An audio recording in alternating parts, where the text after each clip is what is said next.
most negative episode ever. You know what? My mom's always telling us, you guys need to be meaner. And today, this is for you, Mom. This episode is dedicated to my mom who wants me to be meaner. I'm here.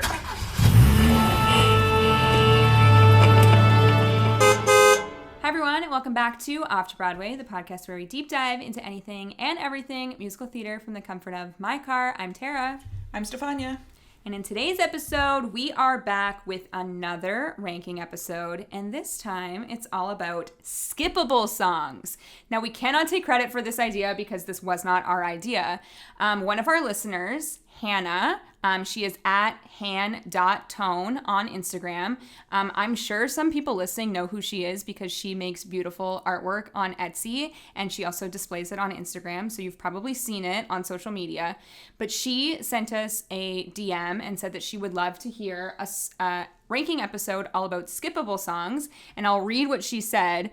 We're talking to break in a glove, sentimental man / something bad. I think it's interesting to choose your top 5 or your bottom 5. And we agree. It is interesting. This was a challenge because normally our ranking episodes are songs we're obsessed with or songs we love. And this one, I was like, it was hard because you're like looking for a blank space almost. You're looking for something you don't listen to. Though I will say, sometimes my skippable song is not because I don't like the song. It's just, it doesn't match the energy that I want from that cast recording. I agree with this in looking at my long list and then like a couple of my top 5, but also looking at the long list and a couple of my top 5. These are some songs that I like actually hate. Sure. There's kind of two categories. You know, this is not on my list, let's say, but something like A Moulin Rouge, right? I am listening to this cast album for energy. Yes. And something like A Nature Boy kind of brings it down. Yes. So I usually fast forward through that because I want the energy. Yeah. So sometimes it just takes me out of the moment that I want. Yes. And sometimes it's a song I just hate. Exactly. And something that you asked me before we jumped on was like, is number 1 the most skippable song? And I said, yes, it's like, there is no wavering. As soon as it comes on and you're listening to this cast recording, immediately skip. Yeah. So that's how we've gone in this system, is from like to skip to immediately skip. Yes. As always in our ranking episodes, Steph, please give us the rules for this one. Okay, so the rules. It has to be a cast album that you actually listen to consistently. It can't be one full of songs you don't like. It has to be one that we're constantly in the car, doing chores, listening around the house, turning on this cast recording from beginning to end. Because there's some cast recordings that I only listen to some select songs from. The other rule is that jukebox musicals are allowed, but movie musicals that are only movies are not allowed. Yeah. This is like one of the first ones that we've kind of let jukebox be in. We did it for, I feel like, title songs with Patrick, but sometimes jukebox is like on the line of does it count, does it not count? I don't think I have a jukebox musical though. I have it in my long list, but it's not in my top 5. Yeah, not in my top 5 either. Before we start, you wanted to give your number 6 and also just sort of talk about Wicked in general. Right. Yeah, I think Wicked is kind of a great example of skippable songs because narratively in the story, they're very important and they give a lot of exposition. Okay. Whoa. But on that cast album, I think there's a lot of skippable songs. However, mine, I do believe, is controversial. I've never liked this song. And it's As Long As You're Mine. I don't like it. I find it so cringeworthy. This song is definitely so it's so cringeworthy, but like I love that song. I don't think I've ever listened to it besides seeing it on stage. Wow. I am so embarrassed. I'm like get secondhand embarrassment when I watch them sing this song when I listen to it. And so it gets skipped every time. You don't feel wicked for the first time oh after my hearing God. it? Like when she says that line, I'm like I want to crawl out of my skin. But there are obvious. I guess I think other people like the song, but I really don't. And sorry to Stephen Schwartz about that, but I don't like it. And then there are the obvious skippable songs from Wicked. I know, I want to pull up the cast recording because it's been a minute since I've listened to Wicked all the way through. But as I mentioned, Something Bad. I think this is an example of what you were saying of like this song is needed for the storytelling purpose, but skip. Dear Old Shiz, that's even earlier. Although to give that one like a little bit of credit, it's like 30 seconds long. So yes, you're and not still like, you're like skip. A Sentimental Man. That is the one that I'm like, there is no reason for the song in this show at all. Like, plot-wise, there's nothing here. Who always longed to be a father. Well, I don't care. Because he's her father. Spoiler alerts for the end of Wicked, a 20-year-old musical. But yeah. it's the emotional journey that he's on. And then followed up by another Wizard song, Wonderful. I know we had Joel Grey in that original cast, but the Wizard really has too much to do. Oh my god, too much. He should be mysterious. This is why. Though I guess the show's about taking the mystery away, but yeah, but like still concerned for the Wicked movie and who's going to be the wizard, you know? Because Tucci, let's go. Then I would be fine with him singing Wonderful. Yeah. But like a James Corden, I wouldn't He's not, be. No, James Corden is obviously a Dr. Dillamon type. He's not. What? He's not a Dr. Dillamon type. He's like jovial wizard type. He's definitely not the wizard. He is the rumors because wow, I can't believe we're getting into this, but like the Late Late Show is ending in 2023, and the way that so many people are like, it's for Wicked. Frees up the schedule, which is filming in London, so he's gonna get to go back. Is that it? I mean, like March of the Witch Hunters could also be potentially a skip, but it's again like super short. It leads well into For Good that like I'm fine with it. Yeah, I think that's it for Wicked. Yeah. There are some, like, amazing, like, songs on there, obviously, but to have, like, 4 in a... I mean, the whole musical is, like, what, over 230? But in a 19-song cast recording, to have 4 skips is kind of a lot. Well, yeah, you have this one character that we're really not down. Interested in hearing from him. Sorry to the Wizard. And now that the Wicked movie is in 2 parts, maybe we're going to hear from him even more. We're going to get a really beefed up Wizard role, and no one has asked for that. No. No one has asked for that at all. No. But whatever. We shall see. Yeah. I'm curious. Whatever. Okay, let's get into our rankings. You want me to go first? I can go first. Yeah, sure. Okay, so some of my rankings, it's kind of... I'm very not interested in certain characters, similar to Wicked. I'm very not interested in anything a certain character has to say. So my number 5 musical is The Bridges of Madison County cast recording. And I am skipping anything where Hunter Foster is singing. And he has a beautiful voice, but I don't want to hear it. I do not want to hear it. So the songs are Home Before You Know It. I think I've listened to it absolutely one time. You're Never Alone. Again, one time. And Something from a Dream. A beautiful voice. But when I turn on that Bridges of Madison County cast recording, I only want to hear the beautiful, beautiful, beautiful singing from Kelly O'Hara and Stephen Pasquale. Yeah. And the one Whitney Basher song. That's also I was going to say, you love that one song. Yeah. I really do love that Whitney Basher song. I believe it's called Another Life. So gorgeous. But anything where Hunter Foster's giving his like country twang not into moment, horse show. I don't even know what his plot line is because I don't care. I am absolutely skipping. So yeah, something like Home Before You Know It. And even Derek Klena and Caitlin Kinnunen are on that song, but I don't want to hear it. I'm not good for you. It's funny because your number 5 is like a cast recording you listen to all the time, minus like these songs. My number 5 is also a cast recording I listen to all the time. I mean, part of our rules, but like... Yeah. I sadly have gone my number 5 spot with Dogfight. Not the song Dogfight from Dogfight. Wow. Give Way is just snooze fest for me. Can I tell you? So we decided we were going to have a couple cast albums with no skips. Dogfight is one of my no skips. No skips. No skips. We were talking about this like right before we jumped on here, and I was like, we cannot say this because one of us might have it on the list.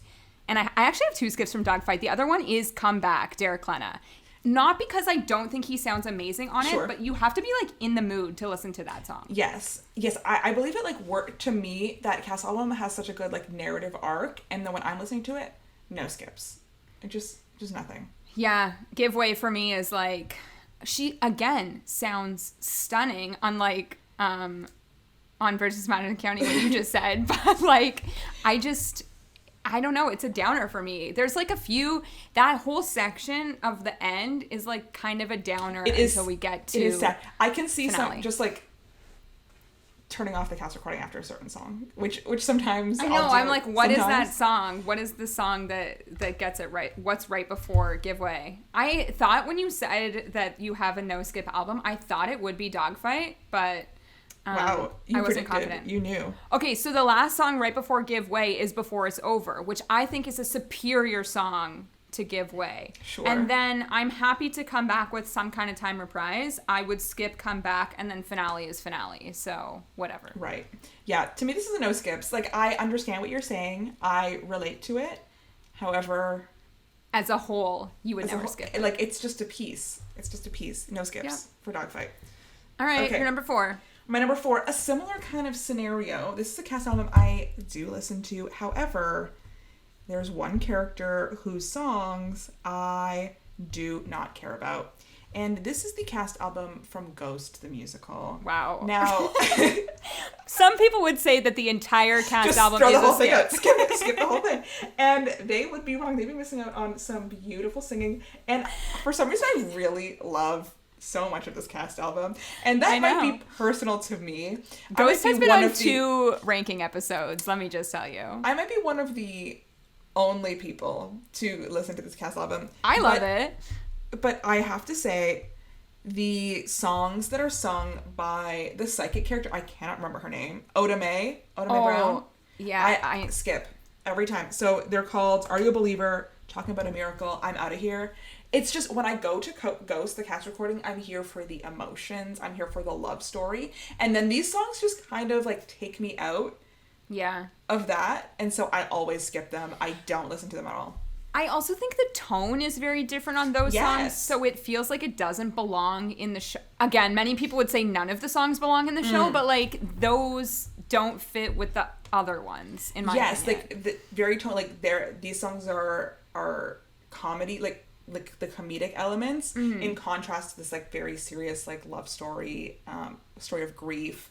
And it's very funny because when the reviews of this musical came out, it's not funny, this is I think just a me problem. When reviews of this musical came out, they were like, oh, these songs, the character of Oda Mae, she's the highlight of the show. She's, energy. The rest of the show is kind of not great, but like these parts are great. And I absolutely flip it. Absolutely flip it. When we saw Ghost. Excuse me, Casey Levy is singing for her life in this show. Like, how are you not? When we saw Ghost, I'm like, can we fast forward through these? Yeah. I want to get back to crying over, or I want to get back to like businessmen, doing a jazz square with their briefcase to show bustling New York. Yeah, you want to go back to crying for the dummy that was thrown on the stage. Right. Yes. Have we said that where we watched Ghost? I don't know. It was like a regional production of Ghost, and when Sam died, it was Drayton Entertainment. Yeah, they like threw a dummy on stage because like the actor had to like react to seeing his own body. Graham Scott Fleming, our favorite. Fleming. Sorry, I didn't want to bring his name into this. Sorry. He gave an amazing performance. He did. Ghost. He is amazing. We love him. Yeah. But yes, regional theater, the budget and just the effects are not always there. Even it was good. I enjoyed myself, but no, it was jarring when that happened. It was jarring. But also, do you remember when he had to like reach through the door to get the doorknob, and the door was just kind of like strips of fabric, so he could reach. Do you remember that? Yeah, but you know what? That's all part of the experience. Exactly. They're just things. They're just things. That, but the song, what's the song called that you love with the business people? I think it's the Suspend My Disbelief, I Had a Life. Yeah, or that like song Rain, was Hold On, Act 1 finale and Act 2 opener. Stars. But like regionally it was great. Yes. It's so there are moments that hit, and then there's like the budget stuff that doesn't. Yeah. So when the songs are all layered. Yeah. If there's anything more I it can was do. It was a misunderstanding. You're welcome, everybody, for that moment. It was a misunderstanding. Yeah, it wasn't a misunderstanding, though. No. It wasn't. It was on purpose. Well, no, it kind of was a misunderstanding. Anyway, not the point. So that's my number 4, Ghost, the cast album. I feel like we're also kind of, like, unintentionally going through your flops list one more time. American Psycho's not on this list because you know what? Wow. No skips. No skips. No, there are some skips. There are some skips, but no skips. But no skips. Okay, Yeah. go on. Okay, my number 4, I kind of like struggled with this one because I would say like a good chunk of time a few years ago would say that there are no skips on this album. Another show that we've seen regionally, I'm talking about Heathers. To me, okay. and I feel like you would agree with this, the song Lifeboat, sung by Heather McNamara, gotta go. It's gotta go. So on my list, I said Kindergarten Boyfriend was my skip. Is this on your top 5 or your long list? No, it's not on my top 5. It's just my long list. Okay, That was I the one picked out. also would agree that there are a few songs on Heathers that are skips. Kindergarten Boyfriend, one of them. I also, this might be controversial, but like Dead Gay Son, bye. This is funny though. I like it live, but when I'm listening to a cast recording through, I'm like, see you later. And then like, sorry to the West End Heathers, but like Say No, is that what it's called? I Skip. Say No, the new Heather song, the new Skip. Veronica song. See, the thing is, I have maybe one time listened to the new West End cast album, so Yeah. I am an also off-Broadway think- purist. Anyone listening to us in the UK, please correct me if I'm wrong, but I think there might be a new Heather Duke song too in the West End because really? they wanted, you know, when she like becomes Heather Chandler towards the end, like she starts wearing the red scrunchie, she Right. wears the red suit. I think there's a song there now that's added interesting. for her because she doesn't really get a solo moment, and obviously like Heather Mack gets what is like an overdose song moment with Lifeboat, Right. and I like that is a song when you're listening to Heather's all the way through takes me out. I'm like, whoa, where are we? It's another thing of when you turn on Heathers for a certain type of like comedy energy, and then Yeah, like I'm here for Lifeboat kind of Dead just Girl like brings Walking. it down. Yes, I'm here for even the Meant to Be opening Yours. number. Meant Beautiful. to Be Yours. Like there are so many songs from Heather's that I'm like, these are amazing. Lifeboat just brings me right down. So Yeah, skip. and you want to get to that Dead Girl Walking reprise moment. So 17, like there's so many good ones, but Exactly. I agree. Kindergarten Boyfriend is on the long list, but between the two, Lifeboat knocks that one out. Sure, Yeah. sure. They sound beautiful in the moment, and Yeah. it's also when you're seeing it, right? When you're listening to Heather's, I feel like it's a very much you're laughing kind of, but when you're seeing it, you're kind of seeing the reality of what's happening to these teenagers. It's a much darker experience watching it. So Yes. these songs fit in better than they do in also- your drive. Thinking about Heather's, I'm gonna bring in Riverdale for a second because again, I'm pretty sure I I'm the only person that's refrained, watching. but here we go. I don't think they sang Lifeboat or Kindergarten Boyfriend in Riverdale, which means No. that Riverdale knew what was up. Well, they and didn't do only the chose whole good cast ones. album. They did more of Heather's than they did of any other show. Aren't they We're doing ready for American Psycho. next? Yes. Yeah. So like my taste. Anyone still watching Riverdale other than just me, this show is wild right now. And I feel like American Psycho fits perfectly this season. Oh, absolutely. But because also didn't Roberto Agrides-Sacasa, who writes on Riverdale, write the book for American Psycho? Yes. So it's a perfect fit. And also, because I'm pretty sure we talked about this in like kind of recently in a couple episodes ago, we do have an end date for Riverdale, everybody. It is ending after season 7. So that's it. Even though I haven't watched really since season 2, You should I watch will the be finale. sad. Yeah, I'll only watch the finale. I'll only watch the series finale. And just see how far we've come. I know. How far we've come. Okay, you're number 3. My number 3. Okay, this is a cast album I really love, a show we both were lucky enough to see on Broadway, and this is a storytelling moment. The cast album is Once on This Island, and the song that I am skipping is The Sad Tale of the Bozome. Even watching it on stage, I was like, can we wrap move it up, this on? wrap it up. Yes. It does give you the backstory of the Bozome family, of Daniel, and like why they're so different from T Moon, but a real drag. And it goes on for so long.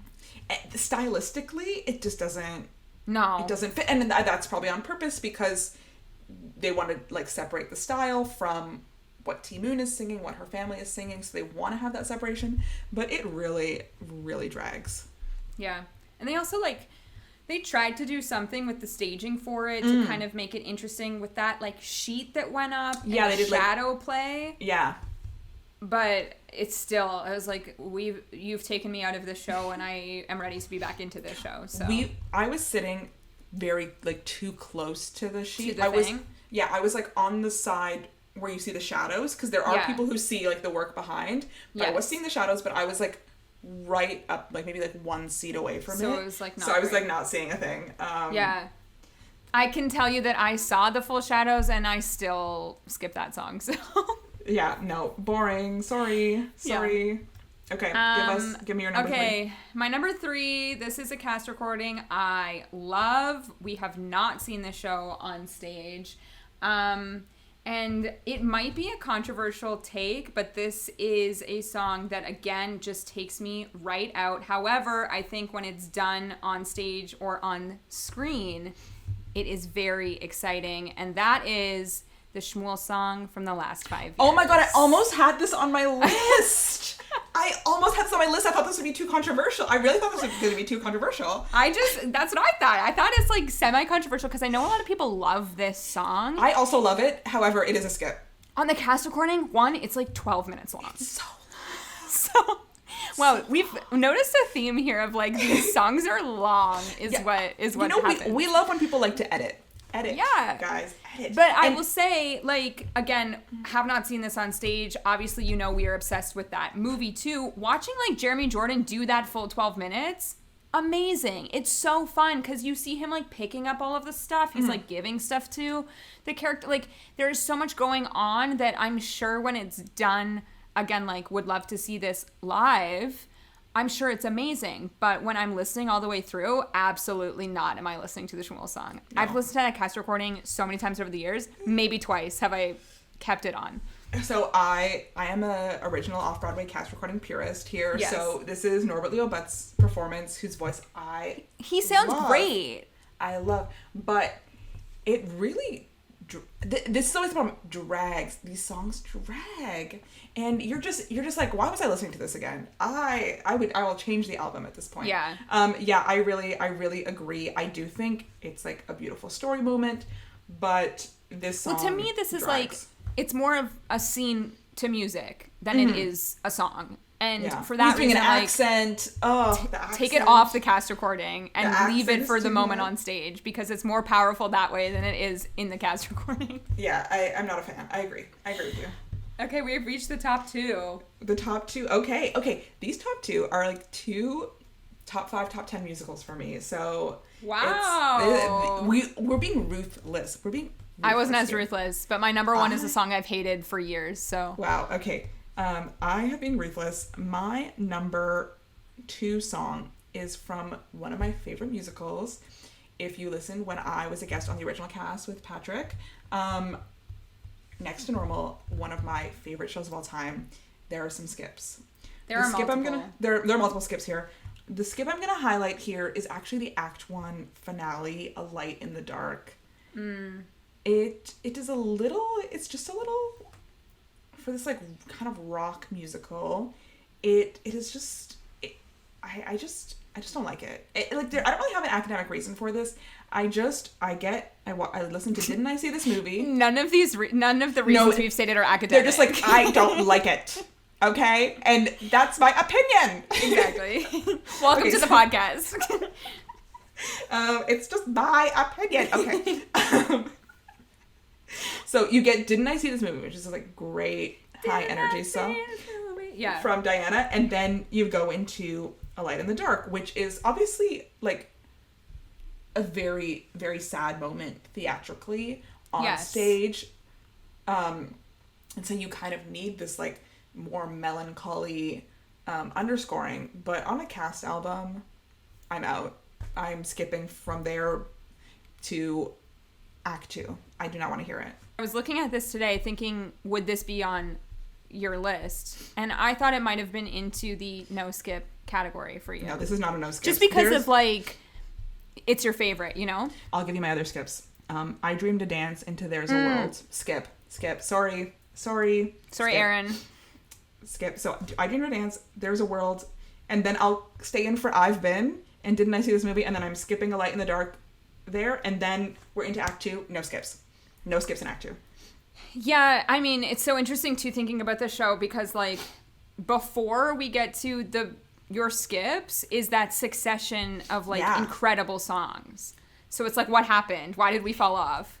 And I think this album does such a great job of like giving you the whole story narratively. I think because there's not that much dialogue in the first place in this musical, it really, really gives you the full narrative. That's why I love like, so in Act 2, I'm just looking at the song listing, there are some of those like shorter songs that are very much story moments, like Song of Forgetting or Seconds and Years, or It's Gonna Be Good Reprise, but it just all flows so perfectly from one to the other that I'm like in the zone. But Act 1 has those 3 songs that are skips for me, and that's it. But those 3 songs are skips. I skip every time. Yeah, it's always the short ones that you are more like, you're more forgiving on the shorter songs because it's just like, okay, we're in, we're out, and it's over. Now I'm on to the next one. So, agree. Okay, number 2. This is a song that in the 3 times? I think 4 times. I've seen this musical on stage. On stage, it's an incredible moment. But on the cast recording, it is an immediate skip. And it's because of Lin-Manuel Miranda. We're talking about Hurricane and Hamilton. Okay, this is so interesting. I have a different Hamilton song as my number 1, but go off. In my opinion, and I'm not going to say the other songs, there are a few skips on Hamilton. There's a few skips. Again, it's another one where it's fully sung through, right? There's very few things that are not there. So a lot of it is like story moments. But yes, let's talk about Hurricane. Because Hurricane is not a skip to me. I will listen to Hurricane every time. If someone else, I'm so sorry, Lynn, like, you were a genius. Like Austin Scott singing Hurricane? Okay, this is the thing. Anytime I have seen this show on stage, I think the staging, ridiculous what's going on. In the eye of a hurricane, there is quiet. That's my Lynn impression. This is literally a skip for me because he sounds so bad on this song. He also sounds bad on like Dear Theodosia, but like he sounds so bad on this song. I love the end of Hurricane, but I never get to the end of Hurricane on the cast recording because I'm immediately skipping as soon as it comes on. I never skip the song. This is so funny. Again, I think all of us, like Shara included, we all listened to this cast recording before we saw it. Yeah, of course. Many times, like obsessed with it walking in. So me, as someone walking into Hamilton for the first time, maybe listening to Hurricane once only, and then seeing the staging, I'm like, is this even the same song? Like, is this even the same thing? So this to me is a song of like, what went wrong here on the cast recording is literally the vocals, and that's it. It's actually funny because I probably had more skips in Hamilton before I saw it and then after I saw it. Because you associate like what you saw. Yes. Like something, for some reason, I would always skip. I don't even skip Farmer Refuted. Like me either, because I'm that committed to Farmer Refuted, but I have a different Don't modulate the key, then not debate with me. Exactly. Washington on Your Side was a skip for me before, which is but then crazy. When you see it, crazy to think about because it's like one of my favorite moments in the show is Washington on Your Side. Okay, let me jump to my number 1 so we can continue the Hamilton conversation. My number 1. Wait, can I guess? I think I know what it is. Okay, guess. Is it Stay Alive? No. Because both of those are skips for me. I sometimes will skip that. Love you, Philippa. Like, you sound amazing. I get too sad. Bye. I get sad. No. Okay. Sorry. No. That sometimes I skip, but that's not like the consistent skip. This consistent skip for me in Hamilton is The Story of Tonight. Every time I may not lip skip. Sorry. I hate this song. It's because of the vocals, right? Like I don't like the melody. What's your opinion on The Story of the Night? What's it called? The Found Tonight? The Ben Platt, Lin-Manuel. So the last time we saw Hamilton, it was after that video had come out, and they were singing Story of Tonight. And the way I skip Story of Tonight so many times that the only version I know is the Found Tonight. So when it gets to the part, you're like, I'm like, out of the shadow. No, Story of Tonight. I may not live to. No, out. Skip. It gives me the ick. I don't want it. I do not want it. Wait, we've just listed like 6 skips on Hamilton though. No, there's not that many skips. I really would say Story of Tonight. Stay Alive Reprise. 1 and 2. Story of Tonight Reprise, obviously. Even I'm again so sorry, Lynn, but like Dear Theodosia, skip. No, so you listen to the first half and then don't listen to the second half? Yeah, because Leslie Odom Jr. sounds incredible on it. Yeah. Yes. I mean, to me, like, Lynn's voice does not bother me as much because, like, it's just like the first time I heard it, I was like, absolutely not. But then again, like watching him do it on the Disney Plus and watching those vocals on Hurricane, but seeing the staging, I was like, forgiven. But sometimes you're more forgiving when you're seeing something being acted versus just listening to it in your ears. There's a reason why sometimes, again, we've been talking about like why live albums don't always translate, or there's pros and cons to live albums. Like some things are better and some things are worse. Or like, you know, we've talked about the movie La La Land. Like when you're watching it, you're really not thinking about their singing ability, but then sometimes when you listen to the songs, you're like, or like the Les Mis movie. Like that's how I feel about it. Watching it, I'm not bothered. I mean, speaking of Les Mis, should we get to my number one? Oh my god, your number one? Yes, give us your number one. This is a song I've literally hated from the first moment I saw Les Mis, which was probably when I was 10 years old and I should have liked it at this point. Castle on a Cloud, sung by Young Cosette. Wow. There is a castle I hate it so much. No, this is like kind of breaking the rules because do I listen to Les Mis cast recording like on a daily basis? I do not. But when I do listen to it, I am 100% not listening to Castle on a Cloud. Wow. This is such a take because I hate this song it's so inoffensive much. to me. I do think sometimes children singing is really annoying. I think is the problem with this song. And this is a song too that like everything I just said about Hurricane and Hamilton, I cannot even give the same credit for Les Mis because that scene is also awful on stage. It's just a kid sweeping singing this terrible song. I don't want it at all. I hate it. It's so bad. Yeah, it's whatever. I don't feel strongly about Castle on a Cloud. It does what it does. It's a child. But I do think child's voices are often annoying when they sing. As soon as we decided we were doing this, I was like, I know my number one already. Really? That's so funny. That's how high up on a list of like, I hate this song it sits for me. So I had like a list and I was looking at it and I was like, it's got to be Story of Tonight. It's got to be because it's an album I love. And yet every time I'm just like, absolutely We've gone like complete like polar opposites here on our number ones. Wow. Okay. We've made it though. Like every other episode, we obviously have some honorable mentions and one that Hannah had DM'd us, which I think you agree, a show that we love the cast recording of, another Pasek and Paul, Dear Evan Hansen, To Break in a Glove, Skip. And you know what? On stage, also Skip. Yeah, that's true. Here's my skip from Dear Evan Hansen. You know I hate this song. Only Us. I know. You hate it for the same reasons as Long as You're Mine. Yes, I get secondhand embarrassment. I have to look away. I can't listen to it. It's like so... It's not even so unromantic. It's so awkward. I have another controversial Dear Evan Hansen skip, and it's So Big, So Small. I would also skip this. Sorry. Yeah, I agree. I feel like we have very similar, except for I love Only Us, taste on the Dear Evan Hansen cast recording. And I mean, I understand So Big, So Small. Obviously on stage, it's a very emotional moment. But on a cast recording, goodbye. You know what song is a never skip? Good for you. No, absolutely not. Disappear for me. I never skip Disappear. Never skip. I'll listen to Disappear and then I'll rewind and listen to it again. So speaking of Rachel Bay Jones, Pippin, I was like, okay, what is there? She sings on the revival cast recording, Kind of Woman. Yes. That is the skip. That is the skip. So boring. It's just really boring. There's kind of a few songs in that second act that are a little bit skippy, but yes. that's the one that really, I think she has a beautiful voice. I find it really unpleasant to listen to in that song. No, I agree. That's why I skip it. Yeah. Bringing in a show here that I would argue there's probably like 2 skips. The rest of it is probably perfect. Waitress. Both songs, Ogie. Yes. That's the thing. That's a cast album that's perfect, a show that's not, besides Ogie. Yes. To me, I Love You Like a Table is worse than Never Getting Rid of Me. Yeah. I can't even recall them because I do not listen to them ever. Skips.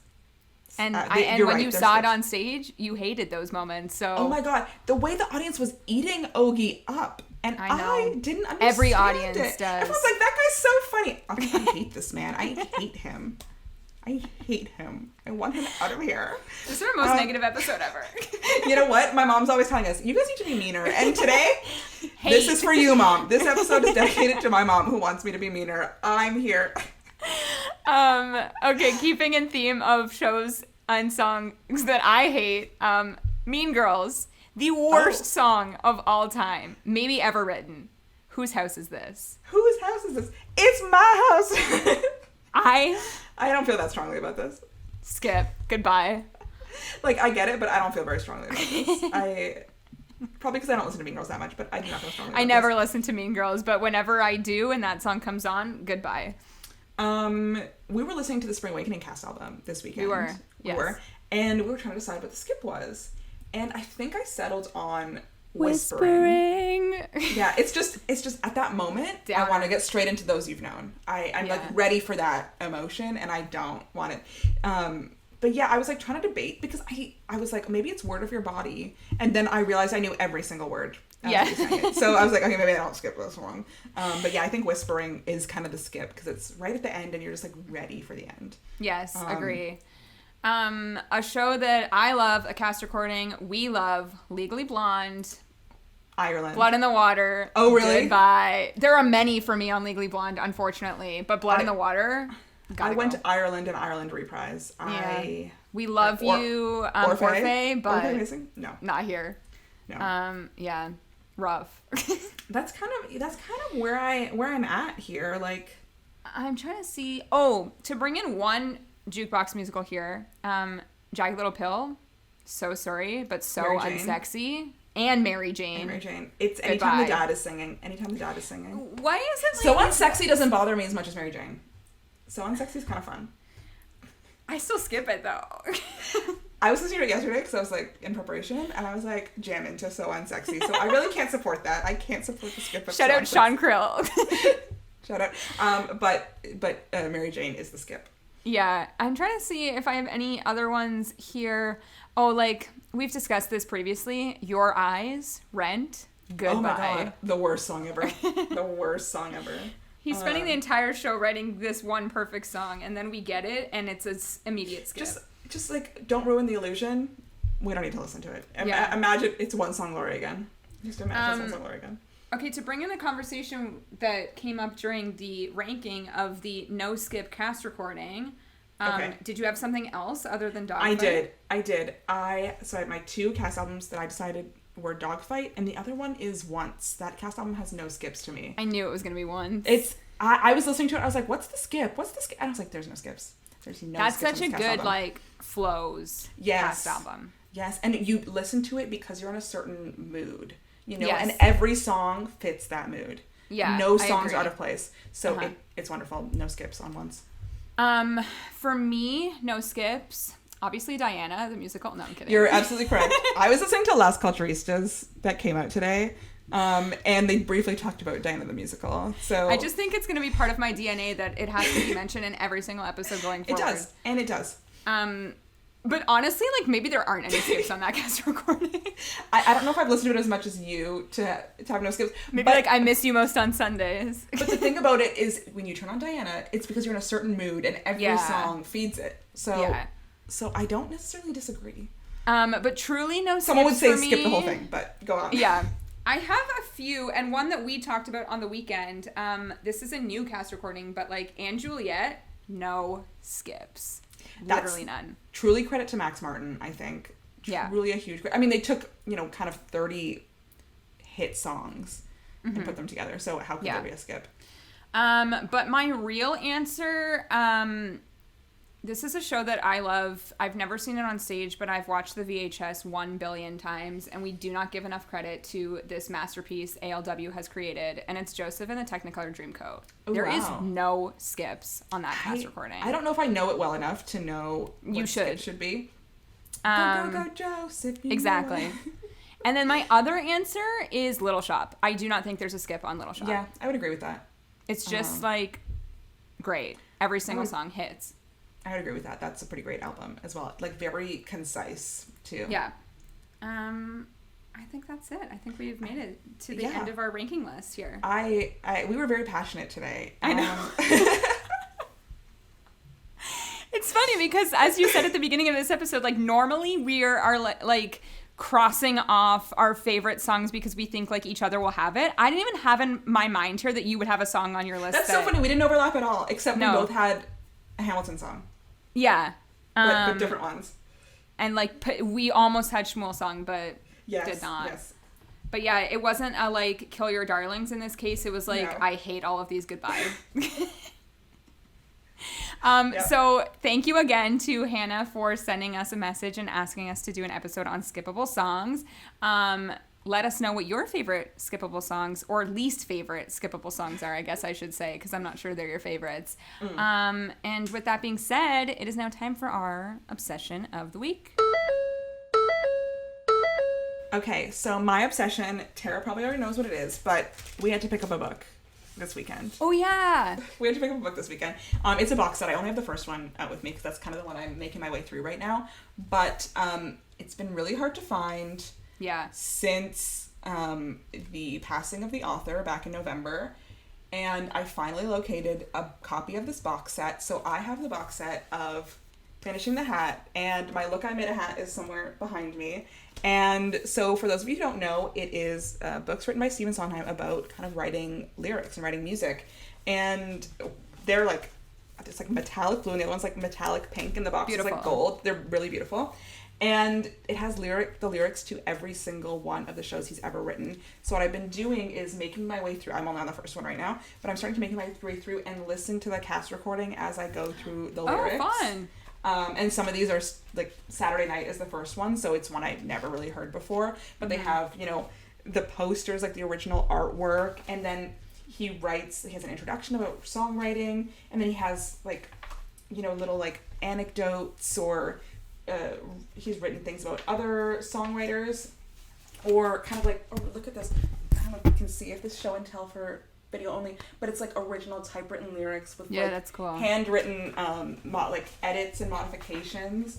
It's so cool, like these pictures of him through, and like everyone and his collaborators, like through his entire working career, like this original cast of Sweeney Todd right here.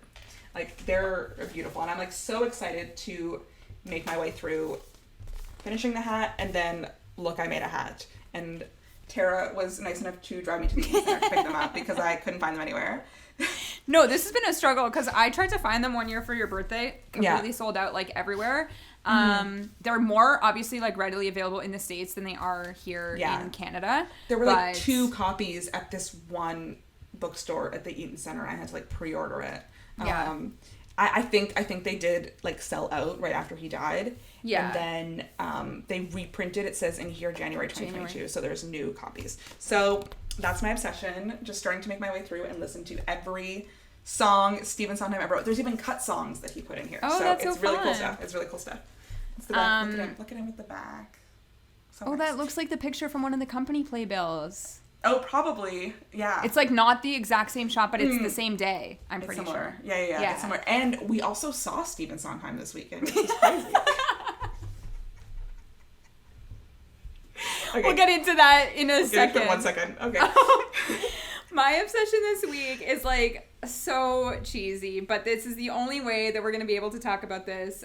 So please brace yourself for the next like 10 to 15 minutes of this episode for my obsession, but also like we have things to say. So as some of you may know, if you've listened to our last couple episodes, I recently went to New York, and I feel like my obsession this week is literally just that like theater is back and basically better than ever. And before I get into what I saw, I do want to point out, because we did say this on one of our episodes, I believe it was when we were talking about Shawfest last year, which Shawfest we'll get to you in a minute. But the mask mandates in the Broadway theaters is incredible right now. They just extended to June 30th, which I believe Canada has also extended to June 30th. For theater. For theater. And this was my first time in the States in 3 years. And while everywhere else in the city, people are not wearing masks because you don't have to wear a mask, the theater, I have never seen more respectful people. I have never seen ushers like be so adamant about keep your mask on, because one, they're trying to keep the actors safe, but also keep everybody around you safe. And as we know, like whatever is happening everywhere in the world, everyone getting COVID, Broadway has been hit, I feel like, again with a lot of COVID cases. So It was really, really great to see the mask mandates and how diligent the theaters were being. So that was like really amazing. And want to point out, like, we went to Shawfest as well. Mask mandates are still in effect there. There are no longer vaccine passports, I believe, in Ontario. Don't quote me on Stratford. We have not been to Stratford yet, but I know Mirvish has ended their vaccine passports, but you do still need to wear a mask. Yeah, like we were at Mirvish as well on Sunday, and they checked our vaccines. But I do believe with the start of Harry Potter that they're no longer checking vaccines. Yeah, and we did not have our vaccines checked at Shawfest. Vaccine checks are over on Broadway, but masks are still in play. That being said, in the last 2 weeks, I have seen 7 shows, which is more shows than I've seen in 3 years, and like I could cry thinking about that. But I was recently in New York, and I was there for 5-ish days and saw 5 shows, which is, I feel, a record for me. And I do want to say, anyone that's going to New York or specifically Broadway and thinks that it might not be accessible, there are definitely shows that are not accessible ticket wise, but I saw 5 shows for under $300, which I feel like is amazing. And these aren't just like long running Chicago. These are like shows that are, this is being released the day after the Tony Awards. Like, this could be best winning musical shows that I saw for those prices, right? All current season, right? Yeah. All this current season. So go in chronological order from the beginning. Chronological order. So on Thursday, I saw Company. I don't have any props with me. I'm so sorry. My playbills are not here. I do have a shot glass prop. You have the same shot glass prop somewhere. But I saw Company. This was in the time that they were doing those like special limited edition Sondheim playbills. So that was really fun. And now it's Pride playbills. So like if anyone's going to see a show on Broadway, all of the Pride playbills are out. And did you see the Beetlejuice one? The Beetlejuice one is amazing. So cool. But they changed all of the giant playbills that are on display in Times Square too to Pride playbills. Oh, which that's is so fun. Exciting. That's so cute. So this production of Company, and like as I was seeing it, I was like, I feel for Steph in this because I know that you want to see it so badly. But it was amazing. I was lucky to see almost everybody from the original cast, and my like one word to describe this show, well, more than one word, but like the sets, outrageous. Like outrageous. I can't even believe some of the stuff that I saw. So what a like well-oiled machine. And again, this episode is being released the day after the Tonys, so like congrats Matt Doyle, because I'm pretty sure you won. And probably Patty too, and maybe Company Revival. So the next day I saw Mr. Saturday Night. I would say, which I have said to everybody, if you are a Billy Crystal fan, it is a must-see. If you are not, it's probably a skip. He is lovely. He is very charming. He did a talk back, right? He did a talk back. He's very funny. He has, like, a better voice than I expected, but is working with a really weak Jason Robert Brown score. That's kind of annoying. So, again, it was fine. You can get a super cheap ticket at TKTS, and if you want to see it, I would say go soon, because I don't know that it's going to last very long. The theater was like decently empty. Really? You missed Shoshana, obviously. I did miss Shoshana. She tested positive for COVID 2 hours before the show, and her understudy went on without rehearsing with Billy Crystal once, which crazy. Wild. She did great though, but I've never seen. Well, we've never lived in a time like this to see something like that happen. So yeah, it was very interesting to see that. The next day, I saw A Strange Loop. I did not see Jaquel. Jaquel was out. I knew a few days prior that he had called out mid-show, and there was a potential that he would not be back for that Saturday. I believe he went back in on the Tuesday, but from what I've seen online, I don't think he's doing 8 shows right now. I don't know what is wrong. I believe. Yeah, I don't know if he's going to do a schedule like post Tonys. He probably should, because this is a grueling role. Doesn't leave the stage, basically. Oh my God, no. And we sort of talked about this like pre me seeing it, but like living with that cast recording for 2.5 years, and then to finally see these songs like come to life on stage was such a crazy experience. The 6 people playing the thoughts, oh my God. Like we we said this again pre-seeing this show, but like, where's the ensemble award here? It's crazy. Yeah. They do not leave the stage. Basically, they're doing the same amount Usher is doing. And I do want to shout out the understudy I saw, who's Kyle Raymer Freeman, because his voice was out of this world. So it's not like, I feel like there's always this preconceived notion, and like, we're definitely guilty of this too, of like, if you go to a show and the lead is out, that you're not going to get the same experience. Absolutely not. I am in awe of what the understudies are doing on stage every day. Like, when I was there, Beanie was out, and her understudy went on like on a full weekend right before Memorial Day. Like, that is prime time. I've heard great things about her too. I've heard really good things about her. So don't count out the understudies if the leads are out. And then Sunday was like my craziest day and most unexpected day. Saturday afternoon, I was on standby for the MJ matinee on Sunday and lottery, and an hour later, I found out that I won, and this was a show I could literally pull up every single clip on previous episodes that, like, I did not want to see. I don't know why it exists. I still don't know why it exists. Can I just say, though, I really wanted you to see this. I know, you said... really wanted you to see this. In our, like, episode of Tony nominations episodes, you had said that, like, you want me to see this, and I'll get to it in a second. And then also on Sunday, my brother won the 6 lottery. On Saturday, he was also on standby, then won, which is crazy because the woman that I sat next to had like entered every single day for months and never won, and here we are entering one time and win.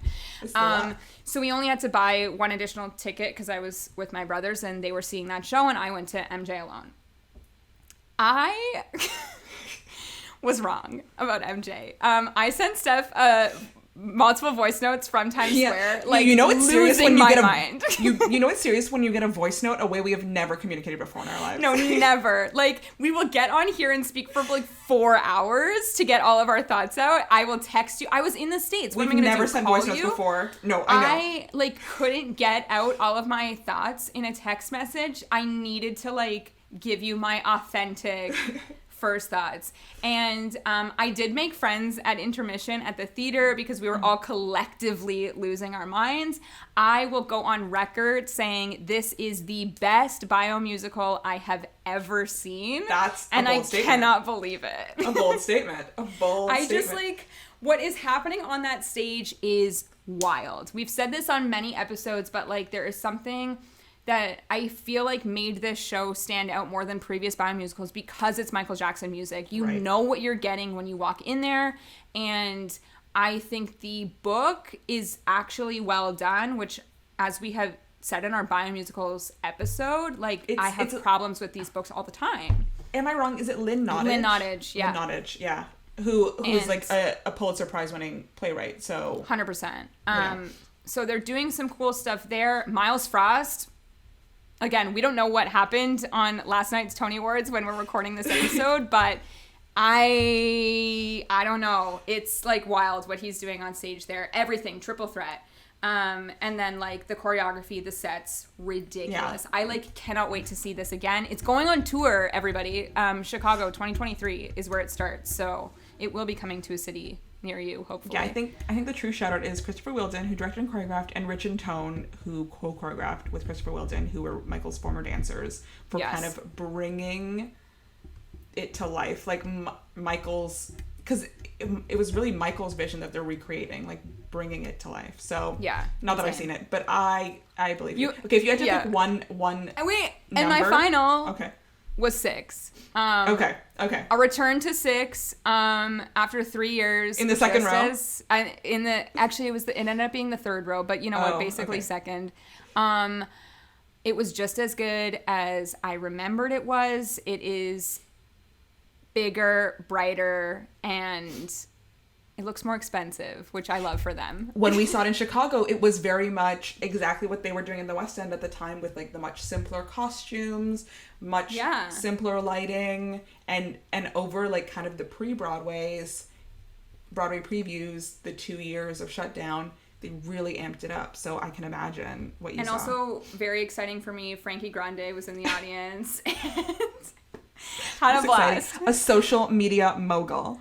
Big Brother, no, he was on regular Big Brother. Big Brother star. Yeah. Yeah, exactly. Yes, okay, so my curiosity is, one, what was my favorite? What was your favorite? What is the one you would recommend to a random person? And I also want to know which one was Corey and Tyler's favorite, your brothers. Okay. I have a hard time choosing a favorite because everything was so different. So I'm going to skip that and come back to it. Okay. My brother's favorite, they both loved A Strange Loop. I think I sort of thought that they would love A Strange Loop before going in, but I also thought that they would like Company, and they didn't. But I think it's like specific taste Company, whereas like A Strange Loop is more modern. The storyline is definitely like modern, and it's really hard to not like the storyline, the music, whatever, but it's hard to not like the talent that you're watching up on stage. You're on their side. Yes. So they loved A Strange Loop, but their recommendation would be 6, because it's for everybody. Like, truly, right. 6 is for everybody. And I would say the same thing. I would say if I am seeing a stranger on the street, I would recommend 6 to them because it is a blast. As we've said throughout the course of this podcast, we've recommended 6 to literally every single person. Yes, we have. If you are a theater fan, I would recommend A Strange Loop because I do think like it's a very specific audience. I'm interested to see the life of this show post Tony's, maybe in a year from now. Because it is such a like specific audience. Yeah. In terms We've said of, like, sorry, can't wait for it to close, but once it closes and for it to open up to like regional theaters to see what regional theaters are doing. I want to see like Obsidian and like Crows do it. Yeah. Like I'm like manifesting this. No, I'm here I agree. in Toronto. I think that would be really, really exciting. And I think it's kind of interesting. This is at the Lyceum, which is like a decently large theater, but I think it would have worked better off Broadway. Like I would have loved to see this in an intimate, like MCC, like, I don't know, somewhere really small. Because then you really get the audience that wants to be there and not just like the crowd that is hoping to see a show that's going to win Best Musical, you know? So it's interesting. In terms of my favorite, I can't say favorite, but I can give you that the biggest surprise was obviously MJ. Like, I cannot believe what I witnessed. So if we're going to talk favorite in terms of like that's like experience in the theater, your favorite experience. The entire, like from top to bottom, the entire experience, my favorite experience was MJ. And I cannot believe that I'm saying that. Like, it's shocking to me because 3 weeks ago, I hated this show for no reason, you know? Right. So it's interesting to have that, like, complete flip. Now that that's over, like, 4 days later, you and I went to Shaw Fest. A two-show weekend. Yeah, on the weekend, and we saw the opening night of Damn Yankees. What did you think? I thought Shaw Festival, like, they always put on top-notch productions, like the quality of the productions that they're putting on. Do I think I or anyone else needs to see Damn Yankees? I don't. Talking about a skippable songs episode, the finale of Act 1 finale was such a snooze fest. I really expected like a big Act 1 finale, and it was like a story finale, not a music finale. Yes, it was such an odd music. It was very much like musical comedy. I think the character of Applegate is so funny. Oh my god, so funny. I'm almost interested in seeing the movie to see like Gwen Verdon and Bob Fosse because I've only seen clips of it before. To see what they did, but if you want to see Damn Yankees, Shaw Festival does a wonderful job with it. I just don't think you need to see it. Yeah, they are doing some outdoor concerts again at Shaw. So if you are planning to like take a trip out to Niagara on the Lake in the summer when it's stunning, go see Damn Yankees. Go see one of their outdoor shows that they're doing. Like there's some fun stuff happening. I believe they're doing the biggest season in North America. That's what they told us. So, that's what they did tell us, yeah. So I love that. I'm so excited. But yeah, Damn Yankee is such an interesting choice. Like it is a classic, you know, it has like some Fosse elements, some like recognizable songs. Like I knew more songs than I thought I would, like Heart or Mo from Hannibal, whatever. That song. Yeah. Whatever Lola Wants, you know, like songs we knew, but yeah, like I don't know, the content was not there. The set design, though, ridiculous. Shaw Festival always turns up. Shaw Festival's Ridiculous. Always giving budget. Like, they justify those ticket prices. And then the next day, we had decided in April, because you had a very busy personal life, that there was literally only like 2 days for you to go see Jake Epstein, and we unfortunately took one of those days away by going to Shaw Fest to see Damn Yankees, so there was really only 1 day to get you to see Jake Epstein. We had to see the final performance of Boy Falls from the Sky with Jake Epstein, and I'm like so happy that we did. We rushed, because Mervish usually has like rush options available. We rushed, and it was so wonderful. It really was, like, really, really wonderful. A lot of, if you're a long-time listener to the podcast, you know, we had Jake Epstein on about 2 years ago, and a lot of the stories that he told us were present in his, you know, one-person plus band show that really talks about, you know, his experience with the industry. And we were watching it, and we're, like, talking to each other a little bit. And thinking he said, in his one-person show, everyone would ask him, you know, how was it, or what's it like? And we're like, oh my God, we asked that. Because it's such a natural question to ask.